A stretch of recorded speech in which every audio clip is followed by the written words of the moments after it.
আকাশবাণী খবর পড়ছি অনিন্দ চট্টোপাধ্যায়। এখনকার বিশেষ খবর হলো কৃত্রিম বুদ্ধিমত্তার প্রভাব সংক্রান্ত সম্মেলন ইন্ডিয়া এআই ইম্প্যাক্ট সামিট 2026 আজ নতুন দিল্লির ভারত মণ্ডপমে শুরু হচ্ছে। প্রধানমন্ত্রী নরেন্দ্র মোদী আজ নতুন দিল্লিতে ইন্ডিয়া এআই ইম্প্যাক্ট এক্সপো 2026-এর উদ্বোধন করবেন। অসমের আসন্ন বিধানসভা ভোটের প্রস্তুতি খতিয়ে দেখতে মুখ্য নির্বাচন কমিশনার জ্ঞানেশ কুমারের নেতৃত্বে কমিশনের পূর্ণাঙ্গ বেঞ্চ আজ গুয়াহাটি সফর করবেন। একাধিক অনিয়মের অভিযোগে নির্বাচন কমিশন পশ্চিমবঙ্গের 7 AEROর বিরুদ্ধে শাস্তিমূলক ব্যবস্থা নেওয়ার নির্দেশ দিয়েছে। লোকসভার অধ্যক্ষ ওম বিড়লা বাংলাদেশ ন্যাশনালিস্ট পার্টির চেয়ারম্যান তারেক রহমানের নেতৃত্বাধীন নবনির্বাচিত সরকারের শপথ গ্রহণ অনুষ্ঠানে ভারতের প্রতিনিধিত্ব করবেন। কলম্বোয় টি-20 বিশ্বকাপের ম্যাচে ভারত পাকিস্তানকে 61 রানে হারিয়ে দিয়েছে। আসছি বিস্তারিত খবরে। কৃত্রিম বুদ্ধিমত্তা বা এআই এর প্রভাব সংক্রান্ত সম্মেলন ইন্ডিয়া এআই ইম্প্যাক্ট সামিট 2026 আজ নতুন দিল্লির ভারত মণ্ডপমে শুরু হচ্ছে। 5 দিনব্যাপী এই সম্মেলনটি আন্তর্জাতিক স্তরে প্রথম এআই সামিট, যা দক্ষিণে বিশ্বে আয়োজন করা হচ্ছে। 20টি দেশের বিশ্ব নেতা এই অনুষ্ঠানে অংশ নেবেন। এদের মধ্যে রয়েছে ফ্রান্সের রাষ্ট্রপতি ইমানুয়েল ম্যাক্রঁ, ব্রাজিলের প্রেসিডেন্ট লুই ইনাসিও লুলা দে সিলভা, স্পেনের রাষ্ট্রপতি পেড্রো সানচেজ, সুইজারল্যান্ডের রাষ্ট্রপতি গাই পারমেলিন, সংযুক্ত আরব আমিরশাহের যুবরাজ শেখ খালিদ বিন মোহাম্মদ বিন জায়েদ আল নাহিয়ান প্রমুখ। বিদেশ মন্ত্রকের তরফে এক বিবৃতিতে জানানো হয়েছে, Bolivia, Croatia, Finland, Greece, Guyana, Kazakhstan, Serbia এবং স্লোভাকিয়ার নেতারাও সম্মেলনে যোগ দেবেন। অংশ নেবেন 45টিরও বেশি দেশের মন্ত্রী পর্যায়ের প্রতিনিধি দল। রাষ্ট্রসংঘের মহাসচিব এবং বিভিন্ন আন্তর্জাতিক সংস্থার উচ্চপদস্থ আধিকারিকরাও আলোচনায় সভায় যোগ দেবেন। 3টি মূল স্তম্ভ বা সূত্রের উপর ভিত্তি করে এই সম্মেলনের পরিকল্পনা করা হয়েছে। এগুলি হল সাধারণ মানুষ, পৃথিবী এবং অগ্রগতি। প্রধানমন্ত্রী নরেন্দ্র মোদী আজ নতুন দিল্লিতে ইন্ডিয়া এআই ইম্প্যাক্ট এক্সপো 2026-এর উদ্বোধন করবেন। ইন্ডিয়া এআই ইম্প্যাক্ট সামিট 2026-এর সঙ্গেই 5 দিনব্যাপী এই এক্সপো চলবে।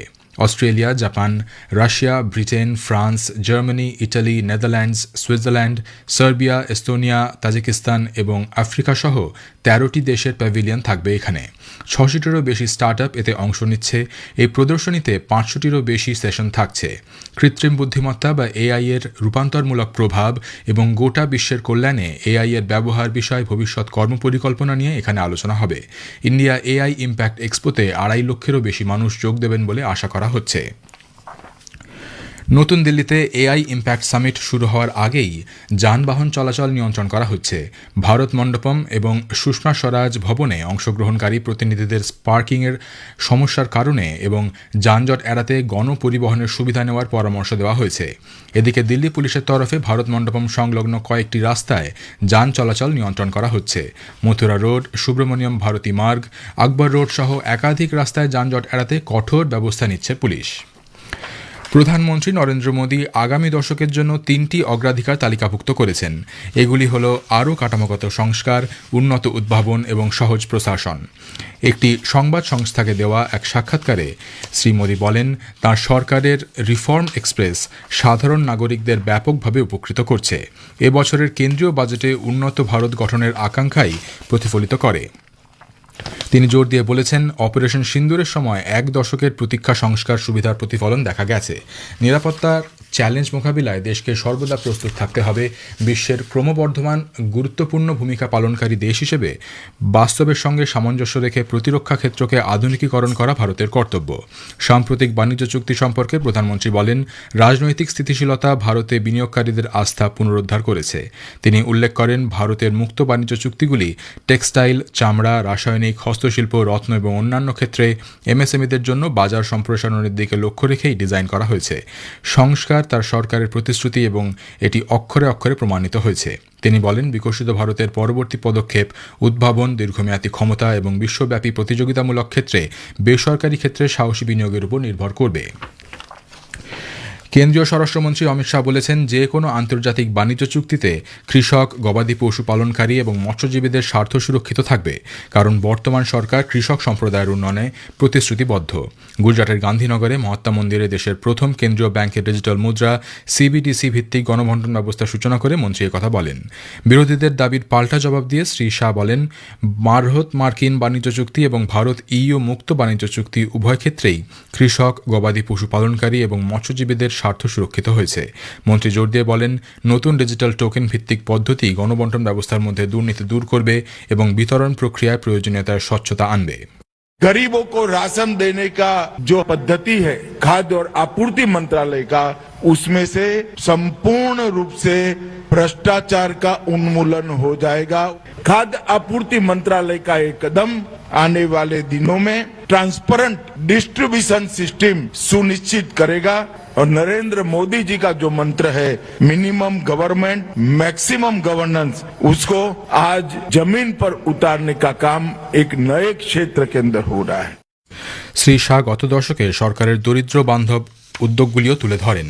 তিনি উল্লেখ করেন, এই প্রচেষ্টার আওতায় 27 কোটি মানুষ সফলভাবে দারিদ্র্যসীমা অতিক্রম করেছে। এই ব্যবস্থা সুবিধাভোগীদের পণ্যের নাম, পরিমাণ এবং মূল্যের বিবরণ সম্বলিত ডিজিটাল ওয়ালেট টোকেন সহ সরবরাহ করবে। অনুষ্ঠানে বক্তব্য রাখতে গিয়ে কেন্দ্রীয় উপভোক্তা, খাদ্য ও গণবন্টন মন্ত্রী প্রহ্লাদ যোশী বলেন, এই উদ্যোগটি শীঘ্রই চণ্ডীগড়, পুদুচেরি এবং দাদরা ও নগর হাভেলির মতো কেন্দ্রশাসিত অঞ্চলেও সম্প্রসারিত হবে। এই উদ্বোধনের মাধ্যমে গুজরাট দেশের প্রথম রাজ্য হয়ে উঠেছে যেখানে ভারতীয় রিজার্ভ ব্যাংক অনুমোদিত কেন্দ্রীয় ব্যাংকের ডিজিটাল মুদ্রা ব্যবহার করে পিডিএস ভর্তুকি দেওয়া হয়েছে। প্রধানমন্ত্রী নরেন্দ্র মোদী আগামী রবিবার 22 ফেব্রুয়ারি আকাশবাণীতে মন কি বাত অনুষ্ঠানে দেশ বিদেশের মানুষের সঙ্গে তাঁর চিন্তাভাবনা ভাগ করে নেবেন। এটি হবে মাসিক এই বেতার অনুষ্ঠানের 131তম পর্ব। আকাশবাণী ও দূরদর্শনের সবকটি চ্যানেলে সকাল 11টা থেকে এই অনুষ্ঠান শোনা যাবে। খবর শুনছেন আকাশবাণী থেকে। অসমের আসন্ন 2026 বিধানসভা নির্বাচনের প্রস্তুতি খতিয়ে দেখতে নির্বাচন কমিশনের একটি পূর্ণাঙ্গ কমিটি মুখ্য নির্বাচন কমিশনার জ্ঞানেশ কুমারের নেতৃত্বে আজ গুয়াহাটি সফর করবেন। সঙ্গে থাকবেন নির্বাচন কমিশনার এস সান্ধু এবং বিবেক যোশী। 3 দিনের এই সফরে আসামের ঊর্ধ্বতন আধিকারিক এবং বিভিন্ন রাজনৈতিক দলের প্রতিনিধিদের সঙ্গে বিস্তারিত বৈঠক করবেন তাঁরা। নির্বাচন কমিশন একাধিক অনিয়মের অভিযোগে রাজ্যের 7 জন এইআরওর বিরুদ্ধে শাস্তিমূলক ব্যবস্থা নেওয়ার নির্দেশ দিয়েছে। ক্যানিং পূর্বের 2 জন, সুতি, ময়নাগুড়ি, শমশেরগঞ্জ, ডেবরা ও ফারাক্কা বিধানসভার মোট 7 এইআরওর বিরুদ্ধে পদক্ষেপের নির্দেশ দিয়ে কমিশন আজ রাজ্যের মুখ্য সচিব নন্দিনী চক্রবর্তীকে চিঠি দিয়েছে। চিঠিতে স্পষ্ট বলা হয়েছে, এসআইআর প্রক্রিয়ার সঙ্গে যুক্ত এই আধিকারিকদের বিরুদ্ধে গুরুতর অসদাচরণ, কর্তব্যে গাফিলতি এবং আইনসিদ্ধ ক্ষমতার অপব্যবহারের প্রমাণ মিলেছে। সেই কারণেই তাৎক্ষণিক সাসপেনশন এবং শৃঙ্খলামূলক তদন্তের নির্দেশ দেওয়া হয়েছে।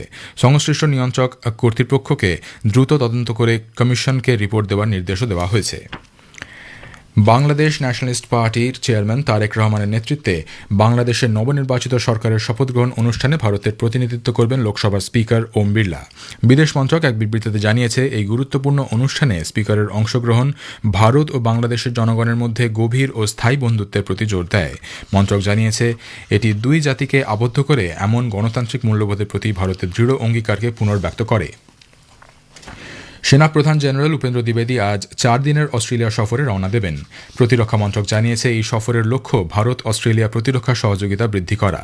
সফরে সেনাপ্রধান অস্ট্রেলিয়ান প্রতিরক্ষা বাহিনীর ঊর্ধ্বতন অধিকারিকদের সঙ্গে প্রশিক্ষণ, যৌথ অনুশীলন এবং বিভিন্ন বিষয়ে মত বিনিময় করবেন। জেনারেল দ্বিবেদী অস্ট্রেলিয়ার কমান্ড অ্যান্ড স্টাফ কলেজে প্রশিক্ষণরত সেনা আধিকারিকদের উদ্দেশ্যে ভাষণ দেবেন। বিদেশমন্ত্রী ডক্টর এস জয়শঙ্কর গতকাল জার্মানিতে মিউনিক নিরাপত্তা সম্মেলনের চেয়ারম্যান ওলফগ্যাং ইশিঙ্গারের সঙ্গে বৈঠক করেছেন। সোশ্যাল মিডিয়ায় এক পোস্টে ডক্টর জয়শঙ্কর বলেছেন, মিউনিক নিরাপত্তা সম্মেলন দৃষ্টিভঙ্গি বিনিময়ের একটি ভালো সুযোগ তৈরি করেছে। ডক্টর জয়শঙ্কর সম্মেলনের ফাঁকে রোমানিয়ার বিদেশমন্ত্রী ওনা সিলভিয়া সোয়ের সঙ্গেও দেখা করেছেন। উভয় মন্ত্রী ভারত রোমানিয়া দ্বিপাক্ষিক সম্পর্ক পর্যালোচনা করেছেন এবং এর সম্ভাবনা আরও পূর্ণাঙ্গভাবে বাস্তবায়নের জন্য সম্মত হয়েছেন। আইসিসি টি20 ক্রিকেট বিশ্বকাপে গতকাল কলম্বোর আর প্রেমদাসা স্টেডিয়ামে ভারত পাকিস্তানকে 61 রানে হারিয়ে দ্বিতীয় দল হিসেবে সুপার 8-এ খেলার যোগ্যতা অর্জন করেছে। 176 রানের লক্ষ্য তাড়া করতে নেমে পাকিস্তান 18 ওভারে 114 রানে অল আউট হয়ে যায়। পাকিস্তানের পক্ষে সর্বোচ্চ 44 রান করেন উসমান খান। ভারত নির্ধারিত 20 ওভারে 7 উইকেট হারিয়ে 175 রান করে। ঈশান কিষান 77 রান করেন। শেষ করার আগে খবরের বিশেষ কিছু অংশ আরও একবার। কৃত্রিম বুদ্ধিমত্তার প্রভাব সংক্রান্ত সম্মেলন ইন্ডিয়া এআই ইম্প্যাক্ট সামিট 2026 আজ নতুন দিল্লির ভারত মণ্ডপমে শুরু হচ্ছে। প্রধানমন্ত্রী নরেন্দ্র মোদী আজ নতুন দিল্লিতে ইন্ডিয়া এআই ইম্প্যাক্ট এক্সপো 2026-এর উদ্বোধন করবেন। খবর শেষ হলো, এরপর খবর শুনবেন সকাল 7:25